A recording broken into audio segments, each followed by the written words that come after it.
ਨਵਜੋਤ ਸਿੰਘ ਸਿੱਧੂ ਦਾ ਜਿਹੜਾ ਨਾਂ ਆ ਉਹ ਇਸ ਲਿਸਟ ਦੇ ਵਿੱਚ ਸਭ ਤੋਂ ਉੱਪਰ ਹੈ।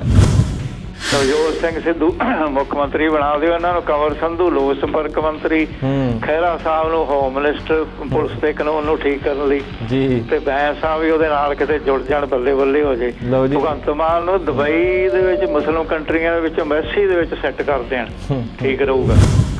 ਪੰਜਾਬ ਦੇ ਲੋਕ ਨੇ ਉਹ ਨਵਜੋਤ ਸਿੰਘ ਸਿੱਧੂ ਨੂੰ ਹੀ ਹੁਣ ਪੰਜਾਬ ਦਾ ਅਗਲਾ ਮੁੱਖ ਮੰਤਰੀ ਬਣਨਾ ਚਾਹੁੰਦੇ ਨੇ ਕਿ ਜਿਹੜੀ ਮੌਜੂਦਾ ਪੰਜਾਬ ਦੇ ਵਿੱਚ ਜੋ ਵੀ ਹਵਾ ਚੱਲ ਰਹੀ ਆ ਉਹਦੇ ਵਿੱਚ ਸਿਰਫ ਇੱਕੋ ਨਾਮ ਚੱਲ ਰਿਹਾ, ਨਵਜੋਤ ਸਿੰਘ ਸਿੱਧੂ ਦਾ। ਸੋ ਹੁਣ ਦੇਖਣਾ ਇਹੀ ਹੋਊਗਾ ਕਿ ਨਵਜੋਤ ਸਿੰਘ ਸਿੱਧੂ ਕਿਸ ਤਰ੍ਹਾਂ ਦਾ ਫੈਸਲਾ ਲੈਂਦੇ ਨੇ, ਕਿਉਂਕਿ ਮੌਜੂਦਾ ਸਮੇਂ ਦੇ ਵਿੱਚ ਨਵਜੋਤ ਸਿੰਘ ਸਿੱਧੂ ਕਾਂਗਰਸ ਪਾਰਟੀ ਦੇ ਵਿੱਚ ਨੇ। ਦੇਖੋ ਹੁਣ ਬਾਦਲ ਸਾਹਿਬ ਲਾਲਚ ਦਾ ਕੁਰਸੀ ਦਾ ਇੰਨਾ ਹੁੰਦਾ, ਬਾਦਲ ਸਾਹਿਬ ਕਹਿ ਰਹੇ ਨੇ ਤੁਸੀਂ ਇਕਰਾ ਮੈਨੂੰ ਫੇਰ ਬਣਾ ਦਿਓ, ਮੇਰੀ ਉਮਰ ਵੱਧ ਜਾਏਗੀ 10 ਸਾਲ। ਕੈਪਟਨ ਸਾਹਿਬ ਵੀ ਆ ਗਏ ਜੀ ਦੁਬਾਰਾ, ਕੈਪਟਨ ਸਾਹਿਬ ਵੀ ਕਹਿੰਦੇ ਸੀਗੇ ਕਿ ਮੈਂ ਸਰ ਮੇਰੀ ਗੱਲ ਸੁਣੋ ਵੀ ਦੂਜਿਆਂ ਦੀ ਉਮਰ ਬੇਸ਼ੱਕ ਘਟਦੀ ਰਵੇ, ਸਾਡੀ ਵੱਧਦੀ ਰਵੇ।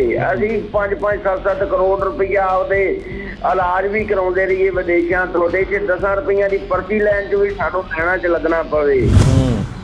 ਜਿਹੜੇ ਸਾਡੇ ਮੌਜੂਦਾ ਸ਼੍ਰੋਮਣੀ ਗੁਰਦੁਆਰਾ ਪ੍ਰਬੰਧਕ ਕਮੇਟੀ ਦੇ ਪ੍ਰਧਾਨ ਨੇ ਭਾਈ ਗੋਬਿੰਦ ਸਿੰਘ ਲੌਂਗੋਵਾਲ, ਉਹ ਵੀ ਵਿਧਾਨ ਸਭਾ ਦੀ ਚੋਣ ਤੋਂ ਪਹਿਲਾਂ ਡੇਰੇ ਜ਼ਰੂਰ ਹੋ ਕੇ ਆਏ ਸੀ। ਸੋ ਇਸ ਗੱਲ 'ਤੇ ਵੀ ਬੜਾ ਇਤਰਾਜ਼ ਉੱਠਿਆ ਸੀ ਕਿ ਇੱਕ ਜਿਹੜਾ ਆਗੂ ਵੋਟਾਂ ਲੈਣ ਦੇ ਚੱਕਰ ਦੇ ਵਿੱਚ ਡੇਰੇ ਦੇ ਵਿੱਚ ਜਾ ਕੇ ਨੱਕ ਰਗੜ ਸਕਦਾ ਤੇ ਉਸ ਨੂੰ ਫਿਰ ਜਿਹੜੀ ਸਿੱਖਾਂ ਦੀ ਸਰਮੌਰ ਸੰਸਥਾ ਸ਼੍ਰੋਮਣੀ ਅਕਾਲੀ ਦਲ, ਉਸ ਦਾ ਪ੍ਰਧਾਨ ਕਿਵੇਂ ਥਾਪਿਆ ਜਾ ਸਕਦਾ ਹੈ। ਸ਼੍ਰੋਮਣੀ ਗੁਰਦੁਆਰਾ ਪ੍ਰਬੰਧਕ ਕਮੇਟੀ ਦੇ ਉੱਪਰ ਪੂਰਾ ਦਬਦਬਾ ਚੱਲਦਾ ਹੈ ਤੇ ਇਹੀ ਕਾਰਨ ਹੈ ਕਿ ਹਰ ਸਾਲ ਹੀ ਸ਼੍ਰੋਮਣੀ ਅਕਾਲੀ ਦਲ ਦੇ ਜਿਹੜੇ ਪ੍ਰਧਾਨ ਹੁੰਦੇ ਨੇ ਉਹਨਾਂ ਦੀ ਜੇਬ ਦੇ ਵਿੱਚੋਂ ਹੀ ਐਜੀਪੀਸੀ ਦੇ ਪ੍ਰਧਾਨ ਦਾ ਜਿਹੜਾ ਇੱਕ ਨਾਮ ਹੈ ਉਹ ਨਿਕਲ ਕੇ ਸਾਹਮਣੇ ਆਉਂਦਾ ਤੇ ਫਿਰ ਜੋ ਨਾਮ ਉਸ ਚਿੱਠੀ ਤੇ ਲਿਖਿਆ ਹੁੰਦਾ ਉਸੇ ਨਾਮ ਵਾਲੇ ਜਿਹੜੇ ਆਗੂ ਨੂੰ ਸ਼੍ਰੋਮਣੀ ਗੁਰਦੁਆਰਾ ਪ੍ਰਬੰਧਕ ਕਮੇਟੀ ਦਾ ਮੁਖੀ ਥਾਪ ਕੇ ਉਸ ਕੁਰਸੀ ਤੇ ਬਿਠਾ ਦਿੱਤਾ ਜਾਂਦਾ ਹੈ। ਤੋਂ ਸਵਾਗਤ ਹੈ ਜੀ ਪ੍ਰੋਗਰਾਮ ਗਲੋਬਲ ਗੱਲਬਾਤ ਦੇ ਵਿੱਚ। ਸਾਡੇ ਸਾਰੇ ਜਿਹੜੇ ਦਰਸ਼ਕ ਨੇ ਗਲੋਬਲ ਪੰਜਾਬ ਟੀਵੀ ਅਤੇ ਚੈਨਲ ਪੰਜਾਬੀ ਟੀਵੀ ਦੇ, ਉਹਨਾਂ ਨੂੰ ਅਸੀਂ ਇੱਕ ਵਾਰ ਫਿਰ ਤੋਂ ਜੀ ਆਇਆਂ ਆਖਦੇ ਹਾਂ ਜੀ। ਸੋ ਅਮਰੀਕਾ ਦੇ ਵਿੱਚ ਜਿਹੜੇ ਸਾਡੇ ਦਰਸ਼ਕ ਬਹੁਤ ਸਾਰੇ ਮੌਜੂਦ ਨੇ ਗਲੋਬਲ ਪੰਜਾਬ ਟੀਵੀ ਦੇ, ਤੇ ਇਹ ਵੀ ਦੱਸ ਦਿੰਦੇ ਹਾਂ ਜੀ ਕਿ ਬੀਤੀ 4 ਜੁਲਾਈ ਨੂੰ ਅਮਰੀਕਾ ਦਾ ਆਜ਼ਾਦੀ ਦਿਵਸ ਸੀ। ਅਮਰੀਕਾ ਨੇ ਆਪਣਾ ਆਜ਼ਾਦੀ ਦਿਵਸ ਮਨਾਇਆ ਸੀ। ਸੋ ਇਸ ਦੇ ਲਈ ਕਿਉਂਕਿ ਅੱਜ ਸਾਡਾ ਪ੍ਰੋਗਰਾਮ ਜਿਹੜੀ ਹਫਤੇ ਦਾ ਉਹ ਸ਼ੁਰੂਆਤ ਹੋਈ ਹੈ, ਇਸ ਲਈ ਅਸੀਂ ਸਾਰੇ ਜਿਹੜੇ ਸਾਡੇ ਅਮਰੀਕਾ ਦੇ ਵਸਦੇ NRI ਭਰਾ ਅਤੇ ਭੈਣਾਂ ਨੇ, ਪਰਿਵਾਰ ਨੇ, ਅਸੀਂ ਸਾਰਿਆਂ ਨੂੰ ਅਮਰੀਕਾ ਦੀ ਆਜ਼ਾਦੀ ਦਿਵਸ ਦੀਆਂ ਜਿਹੜੀਆਂ ਅਸੀਂ ਵਧਾਈਆਂ ਦਿੰਦੇ ਹਾਂ ਜੀ। ਅਤੇ ਬਹੁਤ ਬਹੁਤ ਇਹ ਤੁਹਾਨੂੰ ਆਜ਼ਾਦੀ ਦਿਵਸ ਹੈ ਜਿਹੜਾ ਉਹ ਮੁਬਾਰਕ ਹੋਵੇ। ਸੋ ਦੱਸ ਦਿੰਦੇ ਹਾਂ ਜੀ ਕਿ ਜਿਹੜਾ ਅਮਰੀਕਾ ਹੈ ਉਹ 4 ਜੁਲਾਈ ਸੰਨ 1776 ਈਸਵੀ ਦੇ ਵਿੱਚ ਬਰਤਾਨੀਆ ਯਾਨੀ ਕਿ ਇੰਗਲੈਂਡ ਤੋਂ ਆਜ਼ਾਦ ਹੋਇਆ ਸੀ। ਯਾਨੀ ਕਿ ਕਹਿ ਲਈਏ ਕਿ ਗੋਰਿਆਂ ਨੇ ਬਹੁਤ ਘੱਟ ਅਜਿਹੇ ਦੇਸ਼ ਛੱਡੇ ਨੇ ਜਿੱਥੇ ਬਰਤਾਨੀਆ ਨੇ ਰਾਜ ਨਾ ਕੀਤਾ ਹੋਵੇ, ਬਰਤਾਨੀਆ ਦੇ ਜਿੱਥੇ ਸ਼ਾਹੀ ਘਰਾਣੇ ਨੇ ਰਾਜ ਨਾ ਕੀਤਾ ਹੋਵੇ। ਅਸੀਂ ਵੀ ਭਾਰਤ ਦੇਸ਼ ਨੇ ਵੀ 100 ਸਾਲ ਜਿਹੜਾ ਹੈਗਾ ਉਹ ਬਰਤਾਨੀਆ ਦੇ ਅੰਡਰ ਰਿਹਾ ਅਤੇ ਜਿਸ ਨੂੰ ਆਜ਼ਾਦ ਕਰਾਉਣ ਦੇ ਲਈ ਸਾਨੂੰ ਲੱਖਾਂ ਹੀ ਜਿਹੜੀਆਂ ਕੁਰਬਾਨੀਆਂ ਨੇ ਉਹ ਦੇਣੀਆਂ ਪਈਆਂ ਨੇ। ਸੋ ਇਸ ਬਾਬਤ ਜਿਹੜਾ ਕਿ ਅਸੀਂ ਗੱਲਬਾਤ ਕਰ ਰਹੇ ਸੀ ਕਿ ਅਕਾਲੀ ਦਲ ਵੱਲੋਂ ਵੀ ਧਰਨੇ ਵੀ ਲਗਾਏ ਗਏ ਨੇ ਅਤੇ ਸੁਖਦੇਵ ਸਿੰਘ ਢੀਂਡਸਾ ਵੱਲੋਂ ਜਿਹੜੇ ਇੱਕ ਨਵੀਂ ਅਕਾਲੀ ਦਲ ਦੀ ਸਥਾਪਨਾ ਵੀ ਕੀਤੀ ਗਈ ਹੈ, ਐਲਾਨ ਕੀਤਾ ਗਿਆ ਹੈ। ਅਤੇ ਇਸ ਬਾਰੇ ਅਕਾਲੀ ਦਲ ਬਾਦਲ ਦਾ ਕੀ ਆਖਣਾ ਅਤੇ ਸਾਡੇ ਜਿਹੜੇ ਸ਼੍ਰੋਮਣੀ ਅਕਾਲੀ ਦਲ ਦੇ ਪ੍ਰਮੁੱਖ ਬੁਲਾਰੇ ਨੇ ਡਾਕਟਰ ਦਲਜੀਤ ਸਿੰਘ ਚੀਮਾ, ਉਹ ਸਾਡੇ ਨਾਲ ਜੁੜ ਚੁੱਕੇ ਨੇ। ਚੀਮਾ ਸਾਹਿਬ ਬਹੁਤ ਬਹੁਤ ਸਵਾਗਤ ਹੈ ਜੀ ਇੱਕ ਵਾਰ ਫਿਰ ਤੋਂ ਤੁਹਾਡਾ। ਠੀਕ ਹੈ, ਮਾफ़ ਕਰਨਾ, ਫਿਲਹਾਲ ਚੀਮਾ ਸਾਹਿਬ ਸਾਡੇ ਨਾਲ ਮੌਜੂਦ ਨਹੀਂ ਹੈਗੇ ਜੀ, ਅਤੇ ਅਸੀਂ ਕੋਸ਼ਿਸ਼ ਕਰਾਂਗੇ ਕਿ ਜਲਦ ਤੋਂ ਜਲਦ ਇਹਨਾਂ ਨੂੰ ਫੋਨ ਲਾਈਨ 'ਤੇ ਅਸੀਂ ਲੈ ਕੇ ਆਈਏ। ਸੋ ਇਸ ਤੋਂ ਇਲਾਵਾ ਮਨਜੀਤ ਸਿੰਘ ਸਾਡੇ ਨਾਲ ਜੁੜ ਚੁੱਕੇ ਨੇ ਜੀ, ਬਹੁਤ ਬਹੁਤ ਸਵਾਗਤ ਹੈ ਸਰ ਤੁਹਾਡਾ।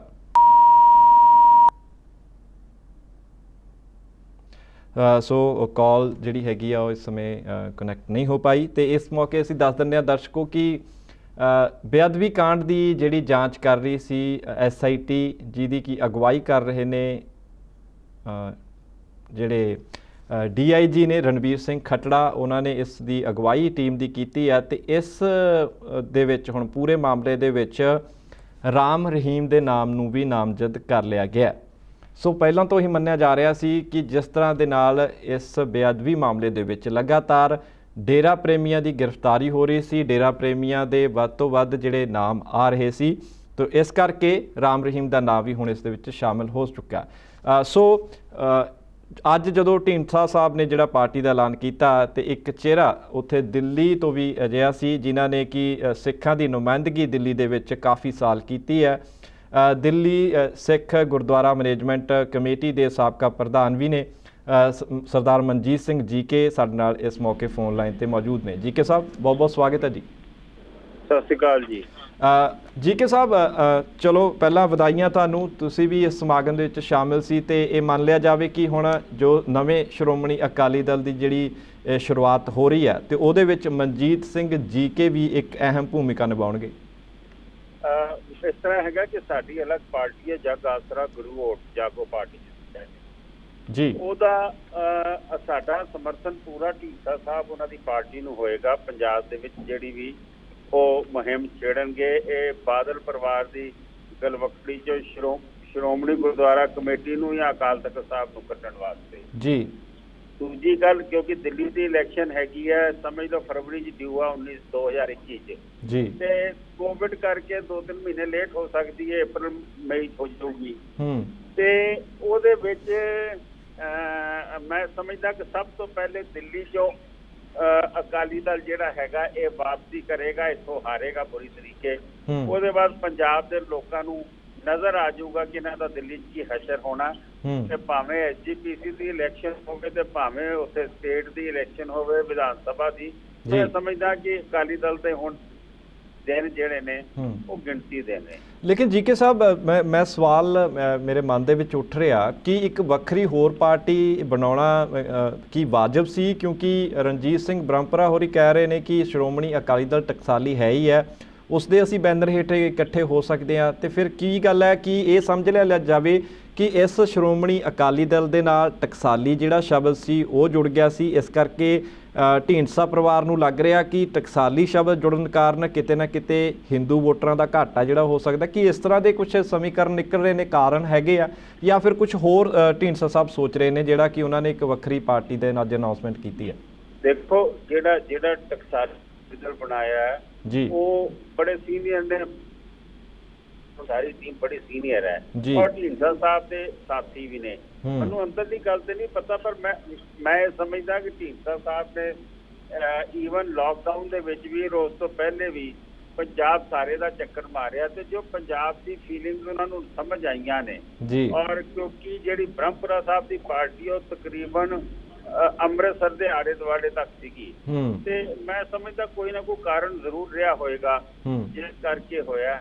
ਲੇਕਿਨ ਅੱਜ ਉੱਥੇ ਸੇਵਾ ਸਿੰਘ ਸੇਖਵਾਂ ਜੀ ਸੀਗੇ, ਉੱਥੇ ਪੀਰ ਦਵਿੰਦਰ ਜੀ ਸੀਗੇ, ਉੱਥੇ ਬੱਬੀ ਜੀ ਸੀਗੇ, ਬੱਬੀ ਬਾਦਲ ਜੀ। ਮੈਂ ਸਮਝਦਾ ਵਾਂ ਕਿ ਆਪਸ ਦੇ ਵਿੱਚ ਘਰ ਵਰਗੀ ਗੱਲ ਹੈ, ਕੋਈ ਨਾ ਕੋਈ ਰਾਹ ਜ਼ਰੂਰ।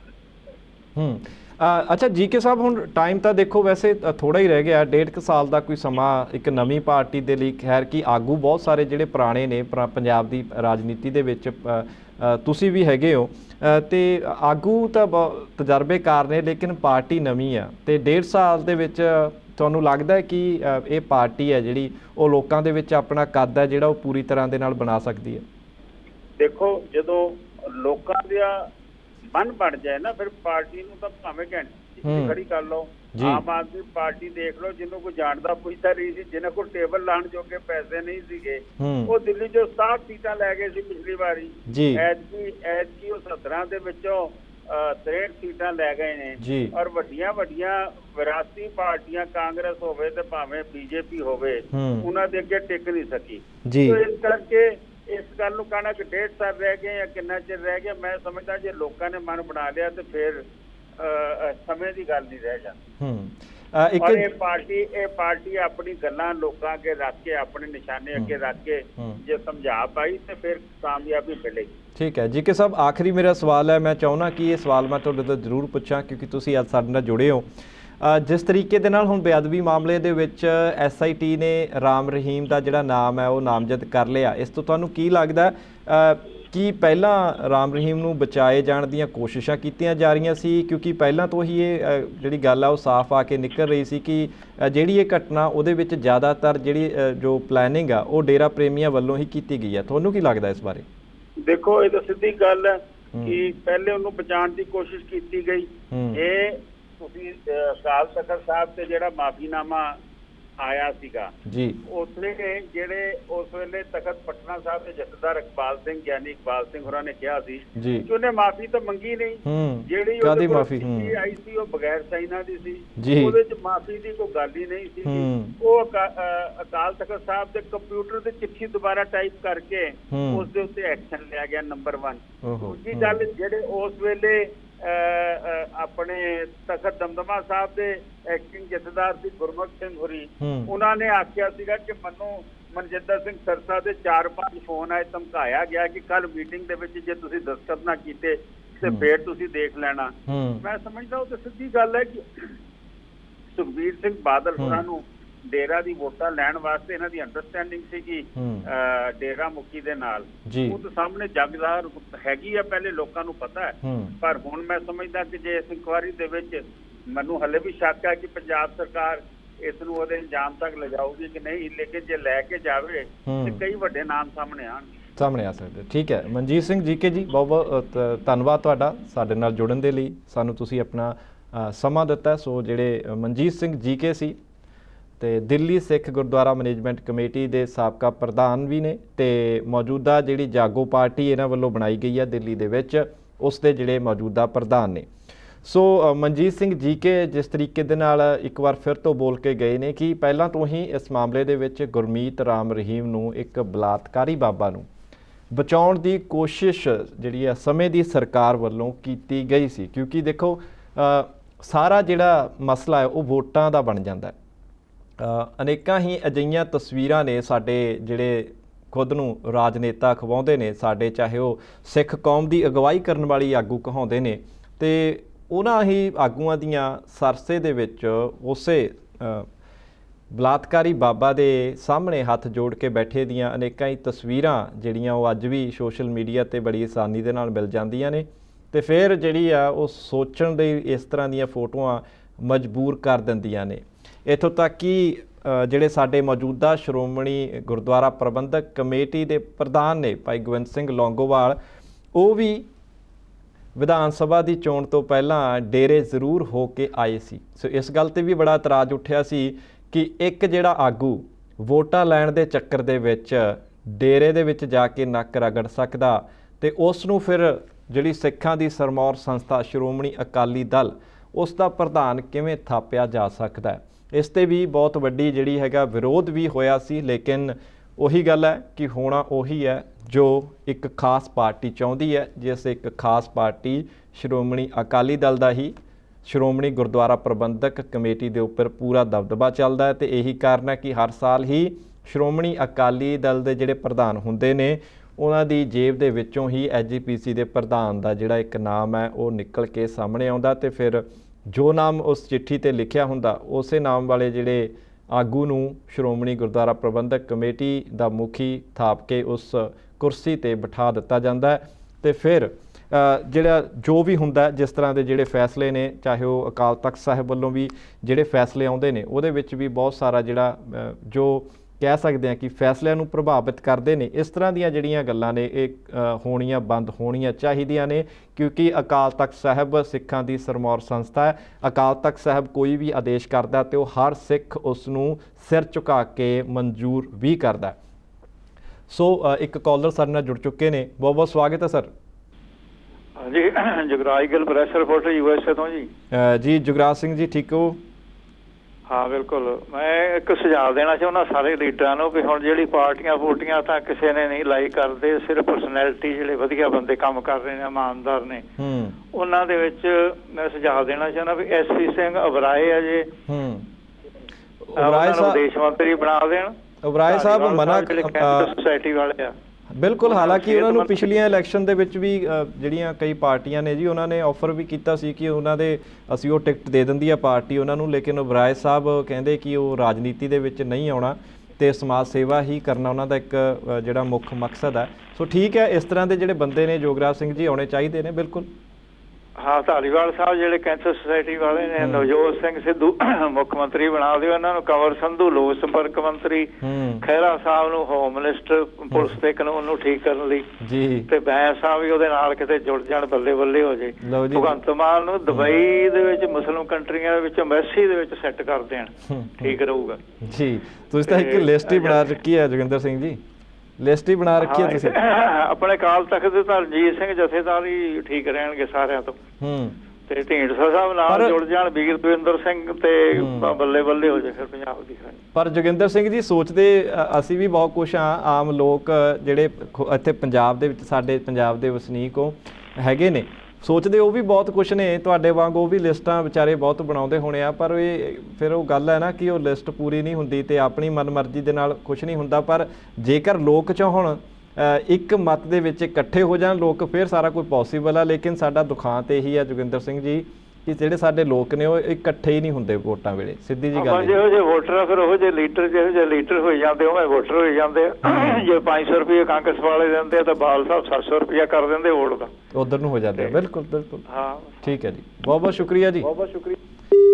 ਸੋ ਜੋਗਿੰਦਰ ਸਿੰਘ ਜੀ ਕਾਲ ਕਰਨ ਦੇ ਲਈ ਤੁਹਾਡਾ ਸ਼ੁਕਰੀਆ। ਸੋ ਲਿਸਟ ਜਿਹੜੀ ਇਹਨਾਂ ਨੇ ਬਣਾ ਰੱਖੀ ਆ, ਤੇ ਯਾਨੀ ਕਿ ਨਵਜੋਤ ਸਿੰਘ ਸਿੱਧੂ ਦਾ ਜਿਹੜਾ ਨਾਂ ਆ ਉਹ ਇਸ ਲਿਸਟ ਦੇ ਵਿੱਚ ਸਭ ਤੋਂ ਉੱਪਰ ਹੈ, ਤੇ ਮੰਨਿਆ ਵੀ ਇਹੀ ਜਾ ਰਿਹਾ ਕਿ ਜਿਹੜੇ ਪੰਜਾਬ ਦੇ ਲੋਕ ਨੇ ਉਹ ਨਵਜੋਤ ਸਿੰਘ ਸਿੱਧੂ ਨੂੰ ਹੀ ਹੁਣ ਪੰਜਾਬ ਦਾ ਅਗਲਾ ਮੁੱਖ ਮੰਤਰੀ ਬਣਨਾ ਚਾਹੁੰਦੇ ਨੇ, ਦੇਖਣਾ ਚਾਹੁੰਦੇ ਨੇ ਕਿ ਨਵਜੋਤ ਸਿੰਘ ਸਿੱਧੂ ਮੁੱਖ ਮੰਤਰੀ ਪੰਜਾਬ ਦੀ ਕੁਰਸੀ ਦੇ ਉੱਪਰ ਬੈਠ ਜਾਣ। ਹਾਲਾਂਕਿ ਦੇਖੋ, ਸਾਡਾ ਕਿਸੇ ਵੀ ਪਾਰਟੀ ਦੇ ਨਾਲ ਕੋਈ ਸਾਰੋਕਾਰ ਨਹੀਂ, ਨਾ ਸਾਡਾ ਕਿਸੇ ਪਾਰਟੀ ਦੇ ਨਾਲ ਕੋਈ ਦੁਸ਼ਮਣੀ ਆ, ਨਾ ਸਾਡੀ ਕਿਸੇ ਪਾਰਟੀ ਦੇ ਨਾਲ ਕੋਈ ਪ੍ਰੇਮ ਪਿਆਰ ਹੈ ਜਾਂ ਆਪਸੀ ਜਿਹੜੇ ਨੇੜਲੇ ਸੰਬੰਧ ਨੇ। ਲੇਕਿਨ ਫਿਰ ਵੀ ਜਿਹੜੀ ਦੁਨੀਆ ਦੀ, ਜਿਹੜੀ ਲੋਕਾਂ ਦੀ ਜਿਹੜੀ ਆਵਾਜ਼ ਹੈ ਉਹਨਾਂ ਨੂੰ, ਉਸ ਨੂੰ ਲੈ ਕੇ ਅੱਗੇ ਆਉਣਾ ਇੱਕ ਸਾਡਾ ਜਿਹੜਾ ਕੀ ਫਰਜ਼ ਬਣ ਜਾਂਦਾ ਹੈ। ਸੋ ਇਸ ਕਰਕੇ ਜਿਹੜੀ ਮੌਜੂਦਾ ਪੰਜਾਬ ਦੇ ਵਿੱਚ ਜੋ ਵੀ ਹਵਾ ਚੱਲ ਰਹੀ ਆ ਉਹਦੇ ਵਿੱਚ ਸਿਰਫ ਇੱਕੋ ਨਾਮ ਚੱਲ ਰਿਹਾ, ਨਵਜੋਤ ਸਿੰਘ ਸਿੱਧੂ ਦਾ। ਸੋ ਹੁਣ ਦੇਖਣਾ ਇਹੀ ਹੋਊਗਾ ਕਿ ਨਵਜੋਤ ਸਿੰਘ ਸਿੱਧੂ ਕਿਸ ਤਰ੍ਹਾਂ ਦਾ ਫੈਸਲਾ ਲੈਂਦੇ ਨੇ, ਕਿਉਂਕਿ ਮੌਜੂਦਾ ਸਮੇਂ ਦੇ ਵਿੱਚ ਨਵਜੋਤ ਸਿੰਘ ਸਿੱਧੂ ਕਾਂਗਰਸ ਪਾਰਟੀ ਦੇ ਵਿੱਚ ਨੇ, ਫੇਰ ਬਦਲ ਉਹਨਾਂ ਦੇ ਮੰਤਰੀ ਮੰਡਲ ਦੇ ਵਿੱਚ ਕੀਤਾ ਗਿਆ ਤੇ ਉਹ ਨਵਜੋਤ ਸਿੰਘ ਸਿੱਧੂ ਨੂੰ ਉਹਨਾਂ ਨੇ ਠੀਕ ਨਹੀਂ ਸਮਝਿਆ ਕਿ ਜਿਹੜਾ ਬਿਜਲੀ ਵਿਭਾਗ ਦੇ ਵਿੱਚ ਜਾਣਾ, ਕਿਉਂਕਿ ਬਿਜਲੀ ਵਿਭਾਗ ਦੇ ਮੰਤਰੀ ਦੇ ਕੋਲ ਕੋਈ ਕੰਮ ਹੀ ਨਹੀਂ ਹੁੰਦਾ ਕਰਨ ਦੇ ਲਈ, ਤੇ ਨਾ ਉਹ ਮੰਤਰੀ ਬਿਜਲੀ ਵਿਭਾਗ ਦਾ ਆਪਣੇ ਵੱਲੋਂ ਕੋਈ ਫੈਸਲਾ ਲੈ ਸਕਦਾ ਤੋ ਇਸ ਕਰਕੇ ਨਵਜੋਤ ਸਿੰਘ ਸਿੱਧੂ ਪੰਜਾਬ ਦੇ ਮੰਤਰੀ ਮੰਡਲ 'ਚੋਂ ਦੇਖੋ ਬਾਹਰ ਹੋ ਜਾਂਦੇ ਨੇ। ਹਾਲਾਂਕਿ ਇਹ ਸਾਨੂੰ ਪਤਾ ਹੈ ਕਿ ਲੀਡਰਾਂ ਨੂੰ ਕੁਰਸੀ ਮੋਹ ਬਹੁਤ ਹੁੰਦਾ ਹੈ, ਲੀਡਰ ਕਿਸੇ ਵੀ ਹਾਲਤ ਦੇ ਵਿੱਚ ਆਪਣੀ ਕੁਰਸੀ ਛੱਡਣ ਦੇ ਲਈ ਤਿਆਰ ਨਹੀਂ ਹੁੰਦੇ। ਮੰਤਰੀ ਪਦ ਚਾਹੇ ਕੋਈ ਵੀ ਹੋਵੇ, ਲੇਕਿਨ ਜੋ ਮੰਤਰੀ ਪਦ ਦੀ ਕੁਰਸੀ ਆ ਉਸ ਨੂੰ ਛੱਡਣ ਦੇ ਲਈ ਕੋਈ ਵੀ ਤਿਆਰ ਨਹੀਂ ਹੁੰਦਾ। ਸੋ ਕੋਈ ਵਿਰਲਾ ਹੀ ਇਨਸਾਨ ਅਜਿਹਾ ਹੁੰਦਾ ਜਿਹੜਾ ਇਸ ਤਰ੍ਹਾਂ ਕਰਦਾ, ਤੇ ਇਸ ਤਰ੍ਹਾਂ ਨਵਜੋਤ ਸਿੰਘ ਸਿੱਧੂ ਹੋਰਾਂ ਵੱਲੋਂ ਹੀ ਕੀਤਾ ਗਿਆ। ਸੋ ਇੱਕ ਕਾਲਰ ਸਾਡੇ ਨਾਲ ਜੁੜ ਚੁੱਕੇ ਨੇ ਜੀ, ਸਵਾਗਤ ਹੈ ਸਰ ਤੁਹਾਡਾ। ਹਾਂਜੀ ਸਤਿ ਸ਼੍ਰੀ ਅਕਾਲ ਸਰ, ਲਖਵਿੰਦਰ ਸਿੰਘ ਸੰਮੇ ਵਾਲੀ ਬੇਨਤੀ ਕਰਦਾ। ਸਤਿ ਸ਼੍ਰੀ ਅਕਾਲ ਲਖਵਿੰਦਰ ਸਿੰਘ ਜੀ। ਹਾਂਜੀ ਸਰ, ਬੇਨਤੀ ਹੈਗੀ ਵੀ ਜਿੱਥੋਂ ਤੱਕ ਨਵਜੋਤ ਸਿੱਧੂ ਦੀ ਗੱਲ ਹੈ ਵੀ ਕੁਰਸੀ ਨੂੰ ਉਹਨਾਂ ਨੇ ਲੱਤ ਮਾਰ ਦਿੱਤੀ ਏ ਜੀ। ਵੇਖੋ ਹੁਣ ਬਾਦਲ ਸਾਹਿਬ ਲਾਲਚ ਦਾ ਕੁਰਸੀ ਦਾ ਇੰਨਾ ਹੁੰਦਾ, ਬਾਦਲ ਸਾਹਿਬ ਕਹਿ ਰਹੇ ਨੇ ਤੁਸੀਂ ਇਕਰਾ ਮੈਨੂੰ ਫੇਰ ਬਣਾ ਦਿਓ, ਮੇਰੀ ਉਮਰ ਵੱਧ ਜਾਏਗੀ 10 ਸਾਲ। ਕੈਪਟਨ ਸਾਹਿਬ ਵੀ ਆ ਗਏ ਜੀ ਦੁਬਾਰਾ, ਕੈਪਟਨ ਸਾਹਿਬ ਵੀ ਕਹਿੰਦੇ ਸੀਗੇ ਕਿ ਮੈਂ ਸਰ ਮੇਰੀ ਗੱਲ ਸੁਣੋ ਵੀ ਦੂਜਿਆਂ ਦੀ ਉਮਰ ਬੇਸ਼ੱਕ ਘਟਦੀ ਰਵੇ, ਸਾਡੀ ਵੱਧਦੀ ਰਵੇ। ਅਸੀਂ 5-5 7-7 ਕਰੋੜ ਰੁਪਈਆ ਆਪਦੇ ਇਲਾਜ ਵੀ ਕਰਾਉਂਦੇ ਰਹੀਏ ਵਿਦੇਸ਼ਾਂ ਤੋਂ, ਤੇ ਇੱਥੇ 10 ਰੁਪਈਆਂ ਦੀ ਪਰਚੀ ਲੈਣ ਚ ਵੀ ਸਾਨੂੰ ਲੈਣਾ ਚ ਲੱਗਣਾ ਪਵੇ। ਹਾਂਜੀ ਦੱਸੋ, ਚਿੱਟਾ ਕਰੋੜਾਂ ਰੁਪਈਆਂ ਦਾ ਸਰ ਕਿੱਥੋਂ ਲਗਾ ਆਉਂਦਾ? ਰਵਾਇਤੀ ਨਸ਼ੇ ਇਹਨਾਂ ਨੇ ਜਾਣ ਬੁੱਝ ਕੇ ਸਰ ਪੁਲਿਸ ਦਾ, ਸਿਆਸਤਦਾਨਾਂ ਦਾ, ਡਾਕਟਰਾਂ ਦਾ ਇੱਕ ਵਿੰਗ ਕੰਮ ਕਰਦਾ ਸਰ, ਜਿਨ੍ਹਾਂ ਨੇ ਜਾਣ ਬੁੱਝ ਕੇ ਰਵਾਇਤੀ ਨਸ਼ੇ ਬੰਦ ਕਰਕੇ ਤੇ ਆਹ ਸਿੰਥੈਟਿਕ ਡਰੱਗ ਤੇ ਸਾਨੂੰ ਲਾਇਆ। ਵੇਖੋ ਪੰਜਾਬ ਦੇ ਵਿੱਚ 4 ਸੀਮਨ ਬੈਂਕ, ਕਮਾਲ ਹੋ ਗਈ ਜੀ ਹੈ। ਜਦੋਂ ਬੱਚੇ ਅਗਾਂ ਜੰਮਣ ਗਈ ਨਾ ਤੇ ਕਿੱਧਰ ਨੂੰ ਸਿਸਟਮ ਜਾਊਗਾ ਜੀ। ਬਹੁਤ ਇਹਨਾਂ ਨੇ ਸਰ ਲੁੱਟਿਆ ਕਿ ਸੁੱਟਿਆ। ਨਵਜੋਤ ਇੱਥੇ ਕੋਈ ਪਿੰਡ ਦੀ ਮੈਂਬਰ ਹੀ ਨਹੀਂ ਛੱਡਦਾ। ਨਵਜੋਤ ਸਿੱਧੂ ਦੇ ਬੜੀ ਮਿਹਰਬਾਨੀ, ਪਰ ਹੁਣ ਖੁੱਲ ਕੇ ਮੈਦਾਨ 'ਚ ਆ ਜਾਏ। Thank you sir. ਬਹੁਤ ਬਹੁਤ ਸ਼ੁਕਰੀਆ ਲਖਵਿੰਦਰ ਸਿੰਘ ਜੀ ਆਪਣੀ ਗੱਲ ਬੇਬਾਕੀ ਦੇ ਨਾਲ ਰੱਖਣ ਦੇ ਲਈ। ਸੋ ਬਿਲਕੁਲ ਠੀਕ ਹੈ, ਜਿਸ ਤਰ੍ਹਾਂ ਦੇ ਹੁਣ ਜਿਹੜੇ ਨਸ਼ੇ ਨੇ ਪੰਜਾਬ ਦੇ ਵਿੱਚ, ਜੋ ਕੈਮੀਕਲ ਸਿੰਥੈਟਿਕ ਨਸ਼ਾ ਜੋ ਤਿਆਰ ਕੀਤਾ ਜਾਂਦਾ, ਇਹਨੇ ਸਾਡੇ ਅਨੇਕਾਂ ਹੀ ਜਿਹੜੇ ਸੈਂਕੜੇ ਲੱਖਾਂ ਜਿਹੜੇ ਘਰ ਨੇ ਉਹ ਤਬਾਹ ਕਰ ਦਿੱਤੇ ਨੇ ਸਾਡੇ ਪੰਜਾਬ ਦੇ। ਬਹੁਤ ਸਾਰੇ ਅਜਿਹੇ ਨੌਜਵਾਨ ਸੀ ਜਿਹੜੇ ਕਿ ਜਿਨ੍ਹਾਂ ਦਾ ਕਿ ਹਾਲੇ ਵਿਆਹ ਹੀ ਨਹੀਂ ਹੋਇਆ ਸੀ ਤੇ ਉਹ ਨੌਜਵਾਨ ਮਾਪਿਆਂ ਦਾ ਇਕੱਲਾ ਇਕੱਲਾ ਪੁੱਤਰ ਵੀ ਸੀ।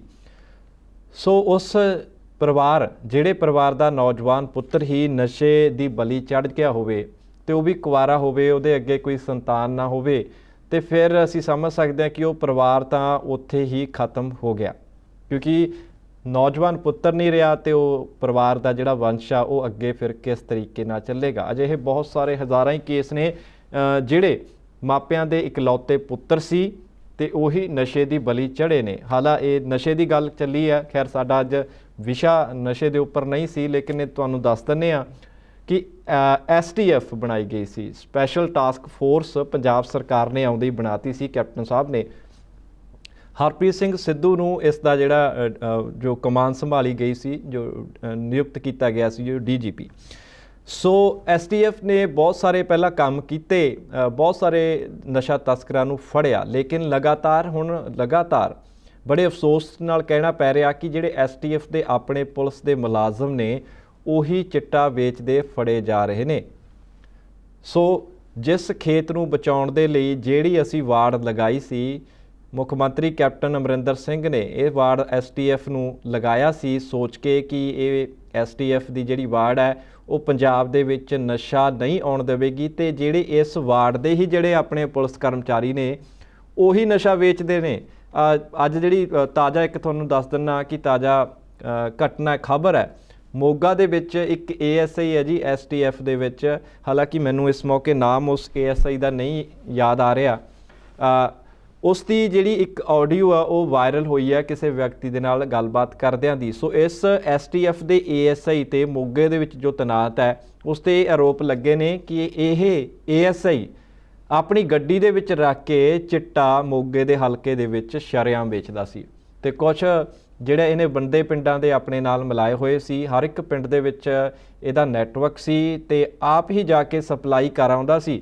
ਤੇ ਇੱਕ ਜਿਹੜੀ ਆਡੀਓ ਤਾਂ ਮੈਂ ਵੀ ਅੱਜ ਖੁਦ ਸੁਣੀ ਆ ਤੇ ਇਹ ਜਿਹੜਾ ASI ਆ STF ਦਾ ਤੇ ਉਹ ਪਿੰਡ ਦੇ ਇੱਕ ਨੌਜਵਾਨ ਦੇ ਨਾਲ ਗੱਲਬਾਤ ਕਰ ਰਿਹਾ ਤੇ ਉਹ ਨੌਜਵਾਨ ਉਸ ਤੋਂ ਪੁੱਛ ਰਿਹਾ, ਕਹਿੰਦਾ ਜੀ ਸਮਾਨ ਵੀ ਦੇ ਜਿਓ ਤੇ ਨਾਲ ਜੋਖਣ ਦੇ ਲਈ ਜਿਹੜਾ ਇਲੈਕਟ੍ਰੋਨਿਕ ਕੰਡਾ ਉਹ ਵੀ ਦੇ ਜਿਓ। ਤੇ ਫਿਰ ਉਹ ASI ਉਸ ਨੌਜਵਾਨ ਦੀ ਗੱਲ ਨੂੰ ਕੱਟਦਾ, ਉਹ ਕਹਿੰਦਾ ਵੀ ਗੌਰ ਕਰ ਤੂੰ ਕਿਸ ਫੋਨ ਤੇ ਮੇਰੇ ਨਾਲ ਗੱਲਬਾਤ ਕਰ ਰਿਹਾ, ਇਸ ਤਰ੍ਹਾਂ ਦੀਆਂ ਗੱਲਾਂ ਇਸ ਫੋਨ ਤੇ ਤੂੰ ਮੇਰੇ ਨਾਲ ਨਾ ਕਰ। ਖੈਰ ਚਾਹੁੰਦਾ ਉਹੀ ਹੈ ਜੋ ਪਰਮਾਤਮਾ ਹੁੰਦਾ, ਉਹ ਕਹਿੰਦੇ ਆ ਤੇ ਜੇ 100 ਦਿਨ ਚੋਰ ਦੇ ਹੁੰਦੇ ਨੇ ਤੇ ਇੱਕ ਦਿਨ ਸਾਧ ਦਾ ਵੀ ਹੁੰਦਾ। ਤੇ ਇਸੇ ਤਰੀਕੇ ਦੇ ਨਾਲ ਹੁਣ ਇਹ ਜਿਹੜਾ STF ਦਾ ਜਿਹੜਾ ASI ਆ ਉਹ ਹੁਣ ਗ੍ਰਿਫਤ ਦੇ ਵਿੱਚ ਆ ਗਿਆ। ਇਹਦੇ ਤੇ ਜਾਂਚ ਜਿਹੜੀ ਆ ਉਹ ਚਲਾ ਦਿੱਤੀ ਗਈ ਆ ਤੇ ਇਹਦੇ 'ਚ ਕੋਈ ਸ਼ੱਕ ਨਹੀਂ ਕਿ ਜਿਸ ਤਰ੍ਹਾਂ ਦੀਆਂ ਇਹਦੀਆਂ ਆਡੀਓ ਵਾਇਰਲ ਹੋਈਆਂ ਨੇ ਫੋਨ ਤੇ ਗੱਲਬਾਤ ਲੋਕਾਂ ਦੇ ਨਾਲ ਕਰਦੇ ਦੀਆਂ, ਤੇ ਇਹਦਾ ਜਿਹੜਾ ਸਿੱਧਾ ਹੱਥ ਹੈ ਨਸ਼ੇ ਨੂੰ ਵੇਚਣ ਦੇ ਵਿੱਚ। ਸੋ ਕੀ ਕਰਾਂਗੇ ਜੀ, ਕੈਪਟਨ ਅਮਰਿੰਦਰ ਸਿੰਘ ਜੀ ਨੂੰ ਵੀ ਦੇਖਣਾ ਚਾਹੀਦਾ ਕਿ ਜਿਹੜੀ STF ਉਹਨਾਂ ਨੇ ਬਣਾਈ ਆ, ਹਰਪ੍ਰੀਤ ਸਿੰਘ ਸਿੱਧੂ ਜੀ ਨੂੰ ਵੀ ਦੇਖਣਾ ਚਾਹੀਦਾ ਕਿ STF ਦੇ ਜਿਹੜੇ ਮੁਲਾਜ਼ਮ ਨੇ ਹੁਣ ਉਹ ਕੀ ਕਰ ਰਹੇ ਨੇ। ਨਸ਼ਾ ਤਸਕਰ ਤਾਂ ਠੀਕ ਹੈ, ਅਸੀਂ ਮੰਨ ਲੈਂਦੇ ਹਾਂ ਕਿ ਕੁਝ % ਫੜ ਲਏ ਹੋਣੇ STF ਨੇ, ਪੰਜਾਬ ਪੁਲਿਸ ਨੇ ਵੀ ਫੜੇ ਨੇ, ਪਰ ਜਿਹੜੀ STF ਨੂੰ ਨਸ਼ੇ ਰੋਕਣ ਦੇ ਲਈ ਲਗਾਇਆ ਗਿਆ ਉਹਦੇ ਵਿੱਚ ਹੀ ਬੈਠੇ ਬੰਦੇ ਸ਼ਰੇਆਮ ਨਸ਼ਾ ਵੇਚ ਰਹੇ ਨੇ। ਤੇ ਫਿਰ ਅਸੀਂ ਕਿੱਥੋਂ ਕਹਿ ਲਈਏ ਕਿ 4 ਮਹੀਨਿਆਂ ਦੇ ਵਿੱਚ ਪੰਜਾਬ 'ਚੋਂ ਜਿਹੜਾ ਨਸ਼ਾ ਉਹ ਖਤਮ ਹੋ ਜਾਊਗਾ। ਸੋ ਕੋਈ ਕਾਰਵਾਈ ਕੀ ਆ ਕਿ ਕੋਈ ਸਖਤ ਸਜ਼ਾਵਾਂ ਨਹੀਂ ਦਿੱਤੀਆਂ ਜਾਂਦੀਆਂ, ਬਰਖਾਸਤਗੀ ਕਰ ਦਿੱਤੀ ਜਾਂਦੀ ਹੈ ਵੱਧ ਤੋਂ ਵੱਧ, ਤੇ ਜਿਹੜੀ ਛੋਟੀ ਮੋਟੀ ਸਜ਼ਾ NDPS ਦੇ ਤਹਿਤ ਉਹ ਹੋ ਜਾਂਦੀ ਹੈ। ਸੋ ਇਸ ਕਰਕੇ ਤਾਂ ਚਾਹੀਦਾ ਕਿ ਇੱਕ ਨਵੇਂ ਕਾਨੂੰਨ ਬਣਾ ਦੇਣ, ਕਾਨੂੰਨ ਦੇ ਵਿੱਚ ਥੋੜ੍ਹੀ ਜਿਹੀ ਸੋਧ ਹੀ ਕਰ ਦੇਣ ਕਿ ਜਿਹੜਾ ਵੀ ਸਰਕਾਰੀ ਮੁਲਾਜ਼ਮ ਹੈ, ਖਾਸ ਕਰਕੇ ਜੋ ਪੁਲਿਸ ਵਾਲਾ ਮੁਲਾਜ਼ਮ ਹੈ, ਜੇਕਰ ਕੋਈ ਇਸ ਤਰ੍ਹਾਂ ਦੀ ਹਰਕਤ ਕਰਦਾ ਫੜਿਆ ਜਾਂਦਾ ਤੇ ਉਹਨੂੰ ਭਾਈ ਆਹ ਸਜ਼ਾ ਹੋਊਗੀ। ਤੇ ਤਾਂ ਜੋ ਜਿਹੜੇ ਦੂਜੇ ਸਾਡੇ ਮੁਲਾਜ਼ਮ ਨੇ, ਹਾਲਾਂਕਿ ਸਾਰੇ ਜਿਹੜੇ ਮੁਲਾਜ਼ਮ ਅਸੀਂ ਉਹਨਾਂ ਨੂੰ ਨਹੀਂ ਕਹਿ ਸਕਦੇ, ਕੁਛ ਜਿਹੜੀ ਹੁੰਦੀ ਹੈ ਕਿ ਸਿਉਂਕ ਵਾਂਗੂ ਲੱਗੇ ਪਏ ਹੁੰਦੇ ਆ ਕੁਛ ਲੋਕ ਇਸ ਤਰ੍ਹਾਂ ਦੇ ਜਿਹੜੇ ਕੰਮ ਕਰਦੇ ਨੇ, ਤਾਂ ਜੋ ਜਿਹੜੇ ਦੂਜੇ ਸੋਚਦੇ ਨੇ ਦੇਖਾ ਦੇਖੀ ਤੇ ਉਹ ਵੀ ਸੋਚ ਵੀ ਨਾ ਸਕਣ ਕਿ ਜੇਕਰ ਇਸ ਤਰ੍ਹਾਂ ਦਾ ਅਸੀਂ ਕਰੀਏ। ਹੁਣ ਖੈਰ ਦੇਖੋ ਇਸ ASI ਨੇ ਕਿੰਨੇ ਕੁ ਪੈਸੇ ਕਮਾ ਲਏ ਹੋਣੇ ਆ, ਚਲੋ ਠੀਕ ਹੈ, ਮੰਨ ਲਿਆ ਕਿ ਕਰੋੜ ਰੁਪਈਆ ਜਾਂ ਉਸ ਤੋਂ ਵੀ ਵੱਧ ਕੇ ਇਸ ASI ਨੇ ਚਿੱਟੇ ਦੀ ਸਪਲਾਈ ਕਰਕੇ ਕਮਾ ਲਿਆ ਹੋਣਾ, 2 ਕਰੋੜ 3 ਕਰੋੜ ਜਾਂ 5 ਕਰੋੜ ਵੀ ਕਮਾ ਲਿਆ ਹੋਣਾ। ਤੇ ਹੁਣ ਕੀ ਕਰੇਗਾ? ਹੁਣ ਪਰਿਵਾਰ ਨੂੰ ਇੱਕ ਤਾਂ ਧੱਬਾ ਲੱਗਿਆ ਇਸ ਦੇ ਨਾਂ ਦਾ, ਤੇ ਹੋਰ ਜਿਹੜੇ ਸੰਪत्ति ਜਿਹੜੀ ਵੀ ਇਹਨੇ ਜਾਇਦਾਦ ਬਣਾਈ ਹੋਣੀ ਆ ਉਹ ਹੁਣ ਜਿਹੜਾ ਸਰਕਾਰ ਨੇ ਉਹ ਜ਼ਬਤ ਕਰ ਲੈਣੀ ਆ। ਕਿਤੇ ਨਾ ਕਿਤੇ ਜਿੱਥੇ ਵੀ ਇਹਦਾ ਬੈਂਕ ਬੈਲੈਂਸ ਰੱਖਿਆ, ਜਿੱਥੇ ਵੀ ਇਹਨੇ ਪੈਸੇ ਲੁਕੋ ਕੇ ਰੱਖੇ ਨੇ ਜਾਂ ਕੋਈ ਜਾਇਦਾਦ ਬਣਾਈ ਹੋਣੀ ਆ ਉਹ ਵੀ ਹੁਣ ਜ਼ਬਤ ਹੋ ਜਾਣੀ ਆ। ਤੇ ਫਿਰ ਭਾਈ ਸਾਹਿਬ ਕਿਹਦੇ ਲਈ ਤੁਸੀਂ ਇਹ ਸਭ ਕੁਝ ਕਰਦੇ ਹੋ? ਸਮਝ ਨਹੀਂ ਆ ਰਹੀ ਕਿ ਇਨਸਾਨ ਦੇ ਲਈ ਅੱਜ ਪੈਸਾ ਬਹੁਤ ਜ਼ਰੂਰੀ ਹੋ ਗਿਆ। ਪੈਸਾ ਦਿਖਣਾ ਚਾਹੀਦਾ, ਹੋਰ ਕੁਝ ਵੀ ਨਹੀਂ ਦਿਖਦਾ। ਕੋਈ ਰਿਸ਼ਤੇ ਨਾਤੇ ਨਹੀਂ ਦਿਖਦੇ ਅੱਜ ਕੱਲ੍ਹ ਦੇ ਇਨਸਾਨ ਨੂੰ, ਕੋਈ ਆਪਣੀਆਂ ਜ਼ਿੰਮੇਵਾਰੀਆਂ ਨਹੀਂ ਦਿਖਦੀਆਂ, ਸਿਰਫ ਪੈਸਾ ਦਿਖਣਾ ਚਾਹੀਦਾ ਬਸ। ਪੈਸਾ ਹੈ ਤਾਂ ਸਾਰਾ ਕੁਝ ਹੈ, ਜੇ ਪੈਸਾ ਨਹੀਂ ਹੈ ਤਾਂ ਕੁਝ ਵੀ ਨਹੀਂ ਹੈ। ਅਤੇ ਇਹੀ ਕਾਰਨ ਹੈ ਕਿ ਜਿਹੜੇ ਸਾਡੇ ਅੱਜ ਦੇ ਸਮਾਜ ਦੇ ਵਿੱਚ ਬਹੁਤ ਸਾਰੀਆਂ ਅਜਿਹੀਆਂ ਘਟਨਾਵਾਂ ਵੀ ਹੁੰਦੀਆਂ ਨੇ ਅਤੇ ਪੈਸੇ ਕਾਰਨ ਕੋਈ ਪੁੱਤਰ ਆਪਣੇ ਪਿਤਾ ਨੂੰ ਮਾਰ ਦਿੰਦਾ ਜਾਂ ਮਾਂ ਨੂੰ ਮਾਰ ਦਿੰਦਾ, ਜਾਂ ਫਿਰ ਕੋਈ ਦੋਸਤ ਆਪਣੇ ਦੋਸਤ ਦਾ ਕਤਲ ਕਰ ਦਿੰਦਾ ਪੈਸੇ ਦੇ ਲਾਲਚ ਦੇ ਵਿੱਚ। ਅਤੇ ਫਿਰ ਆਖਿਰਕਾਰ ਕੀ ਮਿਲਦਾ? ਅਤੇ ਸੋਚਣ ਦੀ ਦਰਸ਼ਕੋ ਬਹੁਤ ਲੋੜ ਹੈ। ਸਾਡੀ ਗੁਰਬਾਣੀ, ਸਾਡੇ ਸ਼੍ਰੀ ਗੁਰੂ ਗ੍ਰੰਥ ਸਾਹਿਬ ਦੇ ਵਿੱਚ ਜਿਹੜੇ ਸਾਡੇ ਗੁਰੂਆਂ ਪੀਰਾਂ ਨੇ ਜੋ ਗੁਰਬਾਣੀ ਦੇ ਵਿੱਚ ਫਰਮਾਇਆ, ਬਹੁਤ ਗੱਲਾਂ ਲਿਖੀਆਂ ਨੇ ਇਸ ਦੀਆਂ, ਅਤੇ ਜਿਨ੍ਹਾਂ ਨੂੰ ਅਸੀਂ ਪੜ੍ਹਦੇ ਤਾਂ ਰੋਜ਼ ਹਾਂ ਪਰ ਉਹਨਾਂ 'ਤੇ ਅਸੀਂ ਅਮਲ ਨਹੀਂ ਕਰਦੇ।